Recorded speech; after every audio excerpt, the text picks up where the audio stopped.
Navbatdagi Navorotchini Gentra avtomobilimiz sotuvda 2019-yilda ishlab chiqarilgan, salondan bir qo'l haydalgan 3-pozitsiya avtomat korobka, bosib o'tgan masofasi probegi 78 ming kilometr.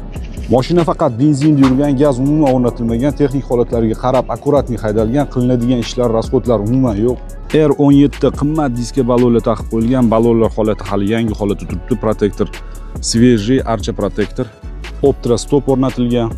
Salon holati ham akkuratli turibdi, plastmassa obshivkalari hammasi ideal holatda, chizilib qirilib ketmagan. Chexol chiroyli, polik, rul chiroyli rul, signalizatsiya Magic Car, Pioneer magnitofon, vokal kolonkalar o'rnatilgan, pishalkalari bilan akustikaga ham normalniy pul xarajat qilingan ekan. Sideniyaning pastida usilitillar turibdi. Lyuk albatta bor. Kuzov tekis holatda turibdi, qirilib ketmagan, kraskalar 100% toza holatda. Bemalol xohlagan ustunligi ko'rsatib tekshirtirib olishingiz mumkin. Krugovoy tonirovkalari bor, hali ruxsati bor. Narxiga keladigan bo'lsak, narxi $10.500. Telefon raqamlarini video описаниесida va video kommentariyasida qoldiramiz. Qiziqqanlar aloqaga chiqinglar, kelinglar, ko'ringlar, baraka qilib olib ketinglar. Manzil Toshkent shahar.